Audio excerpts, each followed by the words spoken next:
আর আজকে জুমার দিন আমারে 2 রাকাত জুমার নামাজ পড়ার সুযোগ দে। ও নবীর উম্মতেরা, নবীর আশিকেরা, হুসাইনের আশিকেরা গো, এই 2 রাকাত নামাজ জুমার নামাজ ছাইরো না, আমার নবীর শাফায়াত নসিব হবে না। রক্তে লাল হইয়া যদি হুসাইন 2 রাকাত জুমার নামাজ পড়তে পারে গো, আজকাল থেকে কথা দিতে হবে জীবনে কোনোদিন জুমার নামাজ ছাড়তে পারবা না।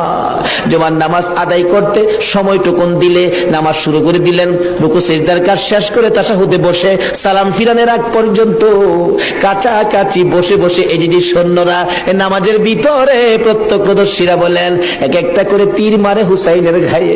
ডান দিক দিয়ে যদি তীরটা মারতো, বাম দিক দিয়া বেরিয়ে যাইতো, সামনে দিয়া মারলে পিছন দিয়া বেরিয়ে যায়, এই কিসিমের তীর গো নামাজের ভিতরে 72টা তীর লাগাইছে। হুসাইন সালামটা ফিরাইয়া নানা Likey